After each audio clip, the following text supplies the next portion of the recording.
अस्सलाम वालेकुम। शाराए दस्तूर से मैं हूं अब्दुल क़य्यूम सिद्दीकी और आप हैं AQS के साथ। जस्टिस काजी फ़ाइज़ ईसा की आईनी दरख्वास्त की 38वीं समाअत का अहवाल लेकर हाजिर हैं और आज भी वफाक के वकील बैरिस्टर फ़रोग़ नसीम जो हैं उन्होंने दुहाई दी अदालत के अंदर। वो दुहाई क्या थी? दुहाई जस्टिस काजी फ़ाइज़ ईसा के जवाब के हवाले से थी, लेकिन जहां उन्होंने दुहाई दी वहीं जजेस की तरफ से भी आज बैरिस्टर फ़रोग़ नसीम को एक तजवीज़ दी गई है और वो तजवीज़ ये है कि क्यों ना जस्टिस काजी फ़ाइज़ ईसा की अहलिया का मामला FBI को भिजवा दिया जाए और फिर उसके बाद जो भी आउटकम हो वो जो है देखा जाए। और इस दौरान में अगर वो मामला FBI को चला जाता है तो फिर रेफरेंस का क्या होगा? वो सवालात जो कि जस्टिस काजी फ़ाइज़ ईसा ने बदनीति, इंडिपेंडेंस ऑफ जुडिशरी और जजेस की जासूसी के हवाले से और कलेक्शन ऑफ एविडेंस के हवाले से उठाए हैं, उनका क्या होगा? तो चलें इस सब पर बात करते हैं। मेरे साथ मौजूद होंगे जनाब नासिर इकबाल और हसनात मलिक। आइए उनकी तरफ चलते हैं।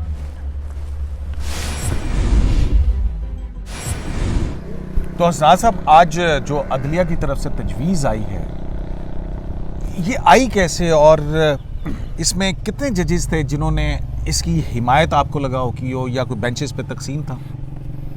जी शुक्रिया क़य्यूम साहब।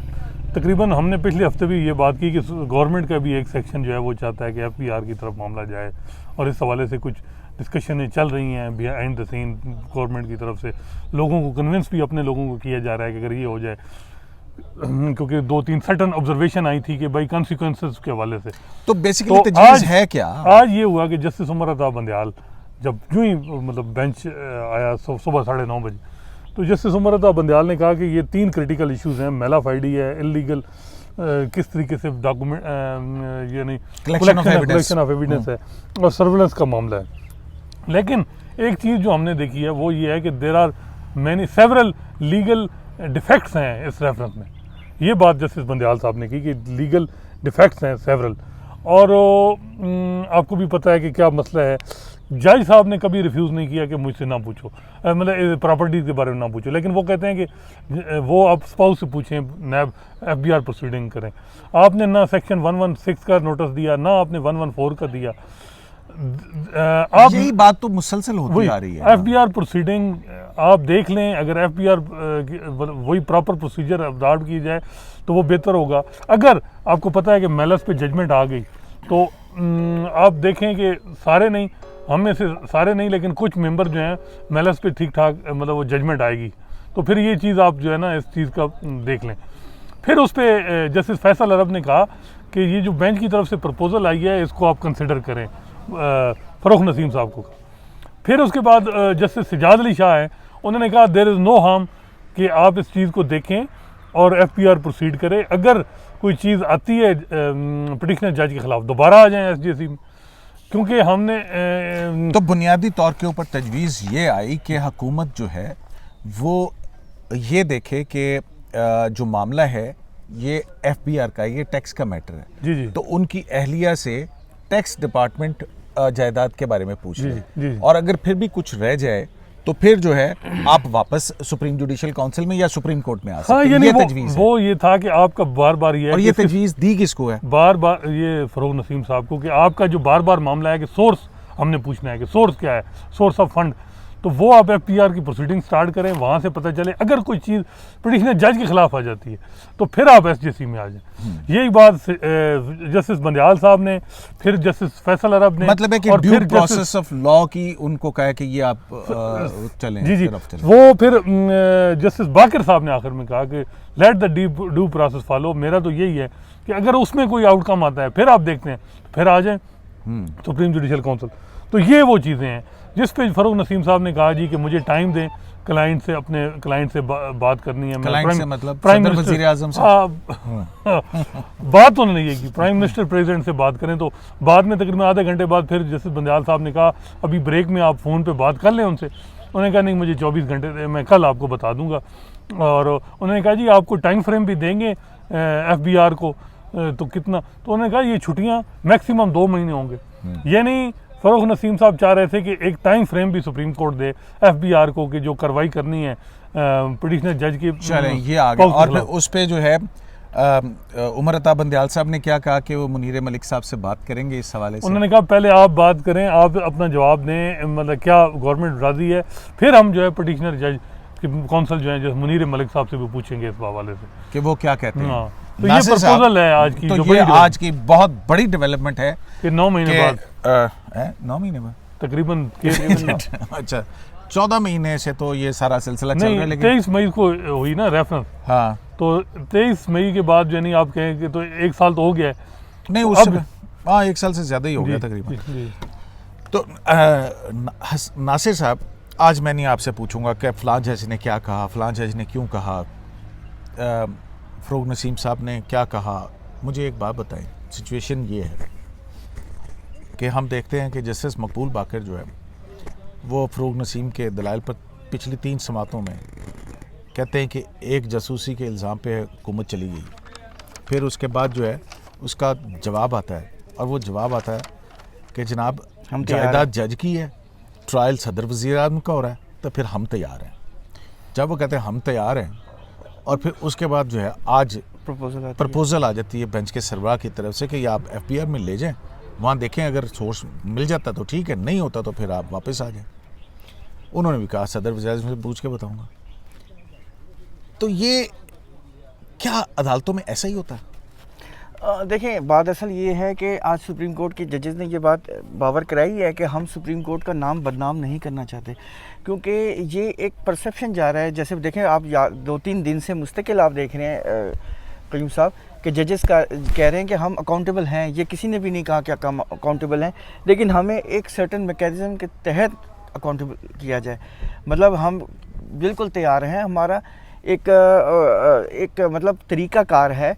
हमें अगर हम अकाउंटेबल हैं आर्टिकल 209 सुप्रीम जुडिशल काउंसिल के तहत, तो वो वही आर्टिकल हमें प्रोटेक्शन भी दे रहा है बहुत सारी चीज़ों से, ताकि हर बंदा। और वो क्यों दे रहा है? वो इसलिए दे रहा है कि जज बार बार, जस्टिस उमर अता बंदयाल साहब ये बार बार कह चुके हैं, हम शीशे के घर में बैठते हैं, हमको इंसाफ करना बहुत मुश्किल काम है, इसको इंतहाई एहतियात से करना देना चाहते हैं। कोई भी लिटिगेंट जिसका केस वो समझता है कि मैं केस हार जाऊंगा, या उसको कोई अदावत है, तो किसी किस्म की एलिगेशन लगा के अपना केस उस जज से हटा ले, या मतलब जजेस के ऊपर एक खामखा का फजूल किस्म की कोई मतलब एलिगेशन लगा दे, तो इन चीज़ों से वो प्रोटेक्ट करता है। तो वो बार बार यही कहना चाहते हैं। और जस्टिस आज और इसकी वजह यही है कि इंडिपेंडेंस ऑफ जुडिशरी इंश्योर रहे। इंडिपेंडेंस ऑफ जुडिशरी जो है ये कॉन्स्टिट्यूशनल प्रोविजन है। देखें, कॉन्स्टिट्यूशन जो है ना, कुरान शरीफ के बाद जो सबसे सेक्रेट डॉक्यूमेंट है ना, वो कॉन्स्टिट्यूशन है। तो जो कॉन्स्टिट्यूशन में जो आपको प्रोटेक्शंस हैं या गारंटीज़ हैं या फंडामेंटल राइट्स हैं, देखें मैं और आप ऑर्डिनरी सिटीज़न हैं, लेकिन हमारे फंडामेंटल राइट्स इंश्योर हैं। उसका एक पूरा चैप्टर है कॉन्स्टिट्यूशन में, आइन में।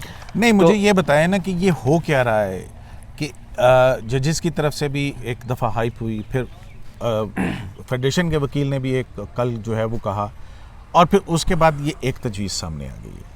तो किस तरह देख रहे हैं आप इस डेवलपमेंट को? आप समझते हैं कि ये डेवलपमेंट कोई रंग लाएगी? देखिए, अभी तो ये मैं नहीं कह सकता कि रंग लाएगी, क्योंकि अभी तो जवाब दोनों साइड से आना है, लेकिन इसके पीछे ये स्मेयर कैंपेन भी एक हो सकती है। और कयूम साहब, आज आपके सामने की बात है कि आज फ़रोग नसीम जो हुकूमत के वकील हैं, वो किस तरह फटे। उन्होंने आज पहली दफ़ा कहा, फटे मतलब एक तरह से अपना जो अंदर फट पड़े, यानी कि जो अपने दिल का गुबार उन्होंने निकाल दिया, जो कुछ उन्होंने दिल में संभाल के रखा था, आज उन्होंने उसका एहसास कल भी करे हैं। उन्हें मेरा ख्याल है फीडबैक अच्छा है, तो आज वो फोर्सफुली दुहाई दी मेरे वफाक के वकील ने आज दुहाई दी। उन्हें लगता है कि क्लाइंट से फीडबैक, जो असल क्लाइंट ने फीडबैक आया, और वो आज ठीक ठाक उन्होंने मतलब आज एग्रेसिव थे।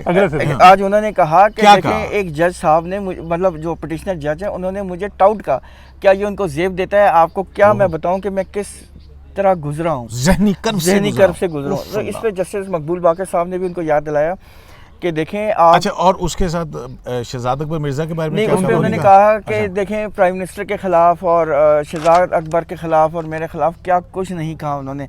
और आपको याद है कि शहजाद अकबर साहब के ख़िलाफ़ उन्होंने पिटिशनर जज ने एक जो रिप्लाई उन्होंने फ़ाइल की थी, उन्होंने इम्पोस्टर भी लिख दिया था। प्राइम मिनिस्टर के बारे में भी उन्होंने ये कह दिया था कि जी उन्होंने अपने डिटेल जमा कराई हैं फैमिली की और बीवियों की, और बैरून मुल्क बच्चों तो फिर तो इस तरह की जो एस्पर्जन्स कास्ट किए थे, तो उन्होंने कहा देखिए ये बहुत बड़ी बात होती है।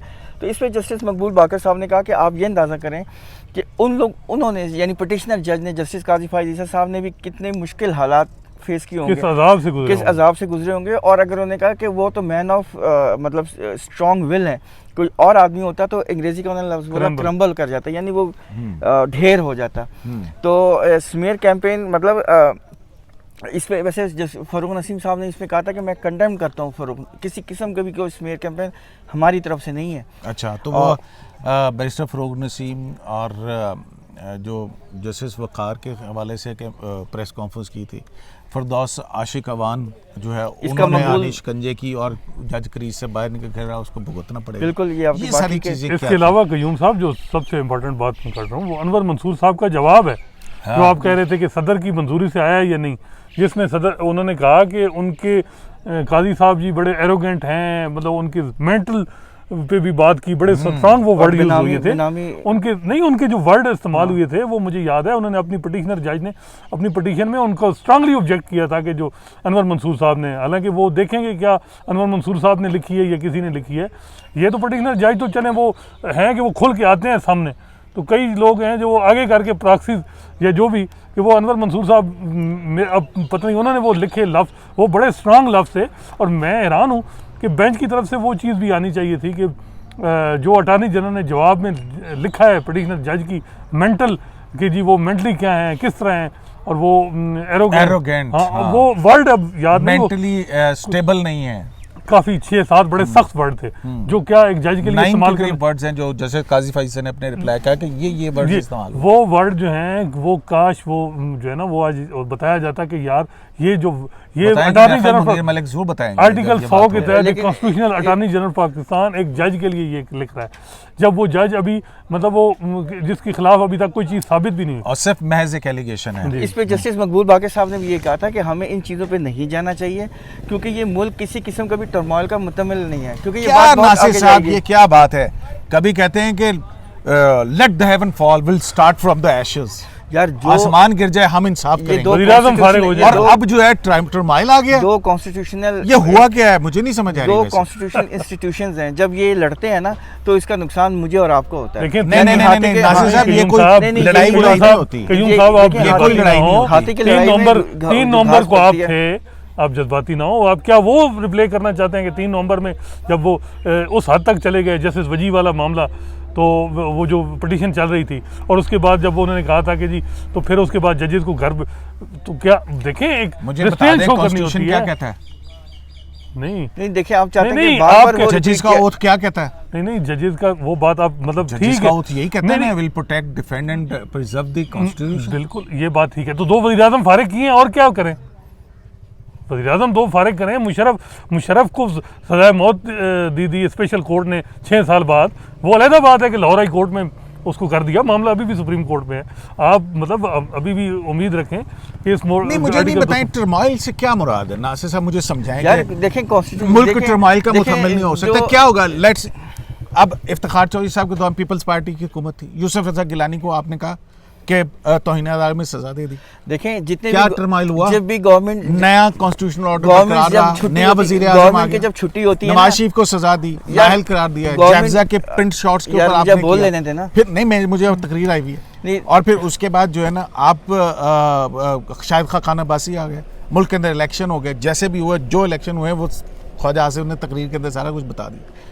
तो अब मुझे ज़्यादा टर्मोइल क्या होता है? टर्मोइल ये होता है कि जब भी गवर्नमेंट फारिग, आप इंसाफ नहीं करेंगे, आप इंसाफ करेंगे तो तूफान आ जाएगा। सर डेमोक्रेटिक गवर्नमेंट जब भी फारिग हुई है, 3 लोगों को तौहीन अदालत कर दी, दनियाल तलाल और क्या यार मैं देखे चला जाऊं, मेरी बात सुन लेना। नहीं मैं भी नहीं जाने देना आज आपको। डेमोक्रेटिक गवर्नमेंट जब भी गई है ना, उन पर सबसे बड़ा जो इल्ज़ाम था वो यही लगा था कि कॉन्स्टिट्यूशन डिसफंक्शनल हो गया था, नहीं चल रहा था, यही टर्मोइल है।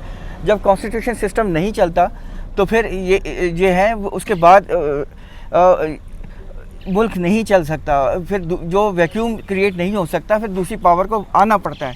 तो यही टर्मोइल है और ये बहुत ख़तरनाक है, और इसमें आपके और मेरे राइट्स स्लब होते हैं, और हमारे जो राइट्स हैं वो कॉन्स्टिट्यूशन में गारंटीड है, उसको कोई हाथ नहीं लगा सकता। लेकिन जब आपके पास कॉन्स्टिट्यूशन नहीं होता तो फिर कोई भी पावर आपकी किसी भी राइट को स्लब कर सकती है, आप आवाज़ भी नहीं उठा सकते।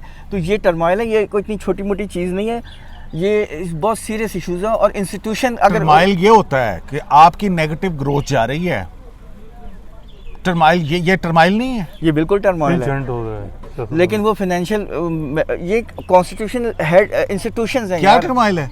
कि नौकरी चली जाएगी, अगर कुछ हो गया तो कोई आ जाएगा और फिर पीसीओ आ जाएगा और फिर क्योंकि यार नौकरी का आप मसला है। गलत चीज़ गलत जगह पे मिला रहे हैं ना।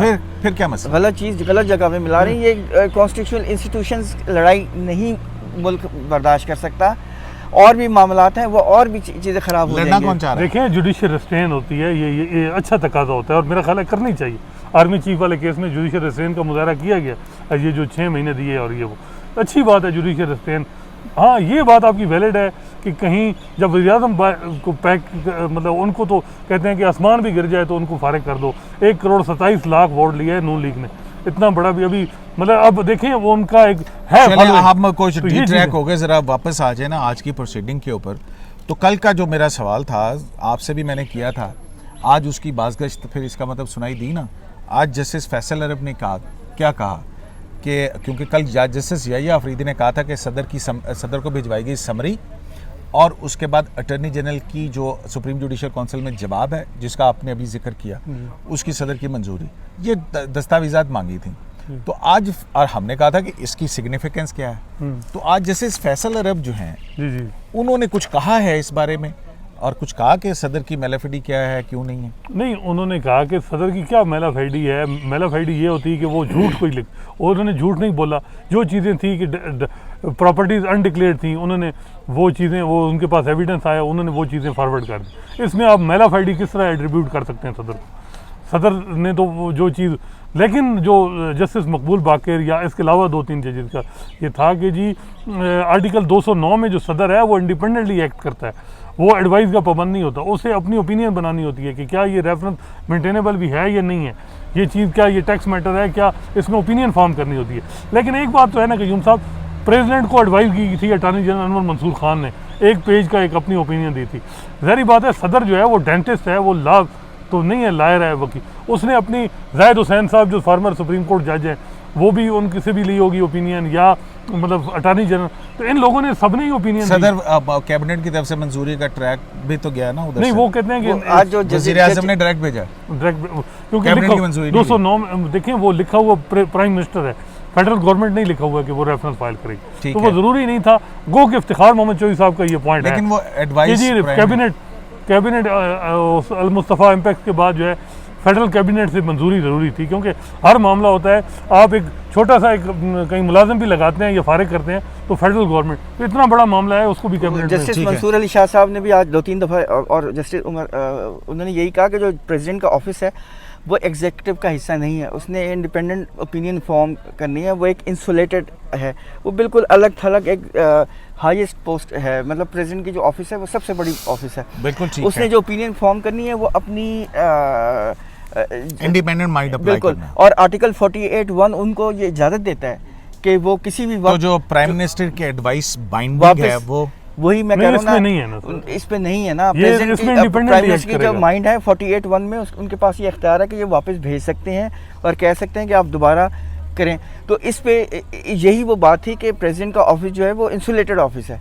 वो उन्होंने इंडिपेंडेंट लेकिन फरोह नसीम साहब ये कह रहे थे कि देखें वो जो कंप्लेंट डोगर साहब ने हमें पहुंचाई थी, अब्दुल वहीद डोगर जो जर्नलिस्ट हैं, वो इस काबिल नहीं थी, इसलिए हमें देखना था, तभी ARU ने जो है वो सारा कुछ इकट्ठा करके वो सुप्रीम जुडिशल काउंसिल को भेज दिया।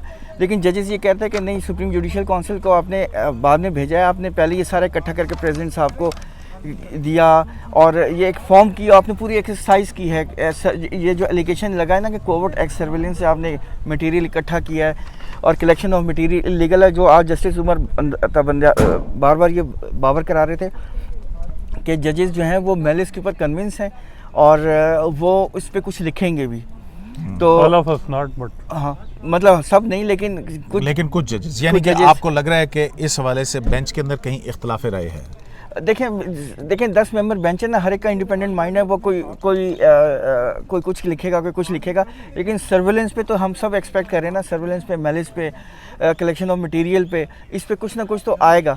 मैं ये नहीं कहता कि हो सकता है क्वाश हो भी जाए, रेफरेंस हो सकता है ना भी हो, जो खास तौर पे आज जो डेवलपमेंट है, जो तजवीज़ है, उसके बाद इसके ऊपर सदर वज़ीर आज़म का रिस्पांस क्या आता है, हाँ। फिर उसके बाद पिटिशनर जज काजी फ़ाइज़ा का क्या रिस्पांस आता है, फिर उसके बाद कोई आगे जो है ना वाया मीडिया निकाला जाएगा। बिल्कुल। तो लेकिन हसना साहब क्विकली ये बताएं कि अगर ये पिटिशनर जज मान लेते हैं कि ठीक है आप जाएं और हुकूमत भी मान जाती है तो फिर जो मैलिस का इशू है, जो सर्विलेंस ऑफ जजेस का इशू है और जो कलेक्शन ऑफ एविडेंस का इशू है, ये फिर दफा दूर हो गया, दफन हो गया। देखिए अब क्या इसमें होता है, क्योंकि ये जो बार्स आई हैं सारी, इन्होंने पिटीशन फाइल की, इन्होंने तो इंडिपेंडेंस ऑफ जुडिशरी का केस बनाया आपके सामने कि it's a case of independence of judiciary, ना कि एक जज का केस है। इसमें इस तरह एक जज को, मतलब बारों का ये मौक़िफ़ है कि एक जज को टारगेट किया गया कि उसने इंडिपेंडेंटली कुछ फैसले किए हैं, ऐसे फैसले किए हैं जो कई लोगों को नागवार गुजरे हैं, जिसकी बुनियाद पे जो है उनके ख़िलाफ़ उनकी जो भी जिस तरीके से भी इलीगली ऑब्टेन किए गया मटेरियल और फिर एक कंप्लेंट फाइल की गई और SJC में उसी तरह मतलब एक्टिव हुई, पहिए लग गए जल्दी, क्योंकि खोसा साहब के पास टाइम कम था, वो सारी चीज़ें भी थी। तो वो सारी चीज़ें SJC के भी बायस का भी जिक्र है, इनका भी जिक्र है, क्योंकि उन्होंने कुछ बोल्ड डिसीजन लिए और ये बात अब, लेकिन यहाँ इस वजह से अब मसला ये सारा कुछ है पिटिशनर जज पे कि वो क्या करते हैं, कि वो क्योंकि दूसरी बात ये है ना कि ये अगर ये मामला जाता है FBR में तो ये फिर कयूम साहब ये मामला यहाँ रुकेगा नहीं, सेकंड राउंड स्टार्ट होगा। अच्छा, अगर पिटिशनर जज जो है वो इख्तलाफ करें, हुकूमत जो है वो कहे जी ठीक है, जैसे जज साहब आपने तजवीज़ दी थी, वो इख्तलाफ कर देते हैं, तो क्या सुप्रीम कोर्ट अपने से ऐसा ऑर्डर पास कर सकती है जो जिस पे वो ना करें? देखिए सुप्रीम कोर्ट के पास एक वास्ट ऑर्डर है और सुप्रीम कोर्ट कल से और आज भी उन्होंने रिपीटेडली ये कहा है कि हमारे पास वक्त नहीं है। हमने सारे जजेस जो हैं हम इस्लामाबाद में रुके हुए हैं, जबकि हमने ये तय किया था कि हम अपने स्टेशन में जाएंगे, छुट्टियाँ शुरू हो चुकी हैं। तो सुप्रीम कोर्ट अगर ये दोनों ना माने तो, और आप यही कह रहे हैं ना कि वो फिर केस चलेगा, तो ये सुप्रीम कोर्ट का इख्तियार है, वो चाहे तो केस सुने, अगर वो चाहे तो कोई ऑर्डर भी दे सकती है। ठीक तो हो गया, मतलब ये बात आपकी सामने 184(3) का आपकी पिटीशन है ना। इंडिपेंडेंस ऑफ जुडिशरी का क्या होगा? यही देखो, इन चीज़ों को उन्होंने सामने रखना है। देखें 184(3) की पिटीशन है ना। साहब अगर रिस्ट्रेन शो हो जाए तो क्या रह जाए, मतलब देखें आप मतलब बड़ा मुश्किल है, क्योंकि एग्जेक्टिव और जुडिशरी जो आमने सामने आ जाए तो बड़ा, अगर इससे इजतनाब हो जाए और बीच में दरमियानी रास्ता आ जाए और वो मतलब ड्यू प्रोसेस, क्योंकि पिटिशनर जज भी यही कहते हैं कि वो मामला देखें। चलें अब कोई अहम बात आज की प्रोसीडिंग की जो आपको बहुत अहम लगी हो आज? नहीं, आज का फिर क्या रेट दूं? आज का रेट निकालना है। सुने मेरी बात, जो इसमें जो आज फिर फोकस रहा है कि जस्टिस फ़रोग नसीम साहब उन्होंने यही ट्राई किया कि जी जज एक पब्लिक सर्वेंट है, पब्लिक सर्वेंट की बीवी पे कुछ जो होगा इल्ज़ाम आएगा तो पब्लिक सर्वेंट से पूछा जाएगा। बच्चे बीवी वो उससे अलग नहीं है, वो उसकी शख्सियत का लेकिन कयूम साहब पब्लिक सर्वेंट जो है वो ट्रांसफ़र भी होता है, वो सस्पेंड भी होता है। जज क्या ट्रांसफ़र होता है, सस्पेंड होता है। जज मतलब ये तो वो कुछ उस और उन्होंने आज वो तो एक प्रिंसिपल ले डाउन कर दिया। उन्होंने आज फिर वो, क्योंकि सेक्रेट ट्रस्ट है जो इख्तियार है वो, और उन्होंने ये भी जजेस का ओथ भी पढ़ा, उन्होंने कहा जहाँ ये है कि प्रिजर्व डिफेंड द कॉन्स्टिट्यूशन, वहाँ लिखा है कि ऑनेस्टली परफॉर्म करूंगा। लेकिन अब ये बारों का ये केस है कि उन्होंने ऑनेस्टली और काम किया एक जज। अच्छा, उस पे लेकिन जो जजेस बार बार उनको ये बात कहना चाह रहे हैं ना, वो यही कह रहे हैं कि जो आप जितने भी केसेस आप साइट कर रहे हैं ना, डिफरेंट मुल्कों का, पाकिस्तान का, शौकत अली का और अखलाक हुसैन का, ये उन सब में स्पेसिफिक एलिगेशंस हैं मिस कंडक्ट का, इसमें किसी किस्म का भी कोई स्पेसिफिक एलिगेशन नहीं है। और दूसरा जो आप रूल ऑफ प्रॉक्सिमिटी है वो कहीं भी नहीं लिखा हुआ, वो कहीं भी नहीं है, वो है आर्टिकल 6 में वायलेशन बाकायदा क्लियर कट लिखा हुआ था, शौकत अली में वो वायलेशन हुई। तो फिर रेट देना कि फ़रोग नसीम साहब, कल तो आपने कहा था कि अभी उन्होंने शुरू नहीं किया तो आप कोई नंबर नहीं देंगे, आज कोई एक आधा नंबर फ़रोग नसीम साहब को दे रहे हैं। देखिए मैं पहले दिन एक बात की थी और आज भी मैं एक छोटी सी बात करके मैं फिर आपके सवाल का जवाब देता हूँ। आज जस्टिस मकबूल बाकर ने एक बड़ी अच्छी ऑब्जर्वेशन दी है। उन्होंने कहा कि अगर हम अलाउ कर दें ये, तो तो जितने भी इंस्टीट्यूशन है जैसे इनकम टैक्स डिपार्टमेंट है या दूसरे, वो किसी को ज़िंदा नहीं रहने देंगे। फिर इंडिपेंडेंस ऑफ जुडिशरी कहाँ जाएगी? क्योंकि आपको पता है कि एग्जीक्यूटिव के पास बहुत सारे हथकंडे होते हैं। बहुत शुक्रिया। लेकिन जो आप वो कह रहे हैं ना रेट दें, तो ये मेरा अपना पर्सनल ओपिनियन है कि वो जो शटर है ना नहीं कर सके अभी भी जजेस को। आज जस्टिस उमर अता बंदयाल साहब ने एक ऑब्जर्वेशन दी है, उन्होंने कहा you are not here to convince us, you are here to persuade us. Sir एक कयूम साहब, जस्टिस बाकिर साहब की एक बड़ी इंपॉर्टेंट ऑब्जर्वेशन थी कि इनकम टैक्स की मशीनरी हमें पता है कैसे एक्सप्लॉइट होती है और इसकी एक हिस्ट्री है, इसकी एक हिस्ट्री है। और वो क्या है? अब इनकम टैक्स की यार इखलाक हुसैन का केस है। अच्छा चलें, बहरहाल बहुत लंबा प्रोग्राम हो गया। फिर लोग कहते हैं कि जी आप लंबा प्रोग्राम करते हैं, तो हालांकि बातें इतनी हैं कि ख़त्म होने में नहीं आई। ये तो देखिए ना 3-4 घंटे 3.5 घंटे की प्रोसीडिंग्स हैं, उसमें से सब कुछ बताना बहुत डिफिकल्ट है। लेकिन जिस बता दिया कि वो कह रहे हैं कि जज एक पब्लिक सर्वेंट है, उसकी ये तो बच्ची पे जो इल्जाम होगा, नसीम का मौक़िफ़ है ना, और इससे अदालत जो है वो तकरीबन वही बातें आ रही हैं कि अगर आप कहते हैं क्लोज है प्रॉक्सिमिटी, आज फिर उन्होंने जजेस ने कहा आप ये बताएं कि क्या FBI को एक हस्बैंड लिख सकता है कि जी मेरी बीवी के जो है ये टैक्स रिकॉर्ड दें, तो उन्होंने कहा नहीं हो सकता। और एक और बात भी, जो अगर जस्टिस मंसूर अली शाह साहब ने एक बड़ी इंपॉर्टेंट बात की, उन्होंने कहा कि सपोज एक पब्लिक सर्वेंट के ऊपर कोई केस चल पड़ता है और वो अपनी बेगम से पूछते हैं कि यार मुझे बताओ, या VR से पूछते हैं, दोनों इनकार करती हैं, तो क्या जज पे मिसकंडक्ट का इल्ज़ाम लग जाएगा? तो वो इससे इन बातों से यही लगता है कि कल भी यही बात, सिलाई मशीनों वाली बात भी उनकी। सिलाई मशीन का क्या जिक्र हुआ था? सिलाई मशीन का ये था कि जस्टिस उमर अता बंदयाल साहब ने एक ऑब्जर्वेशन दी थी कि वो VR उनको बुलाए, वो पूछे कि भाई ये आप किसको बुलाए? जस्टिस काजी फैज़ ईसा की अहलिया को बुलाए। तो ये कह सकती हैं, वो एक स्टैंड ले सकती हैं कि ये मेरी बचत थी, मैंने सिलाई मशीन से ये पैसे कमाए और मैंने फिर ये एसेट ये दुकान ख़रीद ली। तो मतलब ये कि उन्होंने पराए में, लेकिन इसको लोग डिफरेंट कनोटेशन दे रहे हैं। आपको याद है कि सिलाई मशीन एक बड़ी मशहूर हुई थी, हलीमा खान, वो जब justice Saqib Nisar chief justice थे और वो आई थी अदालत में, और फिर उसके बाद उन्होंने कहा था कि उन्होंने ये सिलाई मशीन की वजह से। अच्छा जी हाँ, तो वो वैसे, लेकिन उसमें वो तो उसमें ये भी तो कॉन्टेक्स्ट हो सकता है ना, किसी ने शुरू में मेहनत की और फिर उसके बाद नसीम साहब ने फिर वही मिसाल दी कि खातून जो है वो, मैं इनकी बात नहीं करता, लेकिन एक जज साहब की बीवी है, वो सिलाई मशीन से वो बनाती है और बाहर एक प्रॉपर्टी ले लेती है, लेकिन वो उसे सोर्स तो बताना पड़ेगा कि कैसे उसने भेजे पैसे, ये उस पर फिर वो उन्होंने जस्टिस काजी अमीन साहब ने स्ट्रांगली रिएक्ट किया। उन्होंने कहा ऐसी मिसालें ना दें, हमें सारा, हमारे पास डिफेंस भी है, हमारे पास केस भी आपका सारा है, सारी चीज़ें हैं, तो आई आर्ग्यू के जी आप अवॉइड करें इस किस्म की किसी किस्म के एस्पर्जन कास्ट ना करें फैमिली पे। जिस तरह के जजेस को इस तरह करके कि जज की बीवी है सपोज, और वो मिसाल दे के आप इस तरह, तो अवॉइड करें। तो फ़रोग नसीम साहब ने कहा जी बिल्कुल मैं भी मुतफिक हूँ कि मुझे अवॉइड करना चाहिए और मैं अवॉइड करूँगा। चलें, बहुत शुक्रिया नासिर आपका और हसना साहब आपका। अदलिया की आज़ादी जो है ये एक बहुत ही अहम इशू है। आइन का आर्टिकल 4 जो है वो एक्सेस टू जस्टिस की बात करता है, और एक्सेस टू जस्टिस के बाद आइन का आर्टिकल 175A जो है वो इंडिपेंडेंस ऑफ जुडिशरी की बात करता है।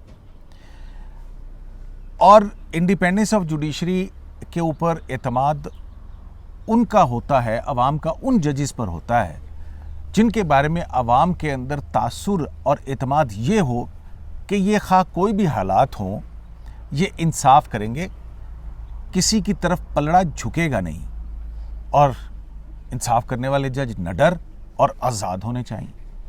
और जब निडर और आज़ाद जज के हक़ में फ़ैसला होता है तो दरअसल वो अवाम के हक़ के अंदर फ़ैसला है, वो अवाम की जीत है। बहरहाल ये बहुत सारे अहम सवालात हैं जो देखने हैं।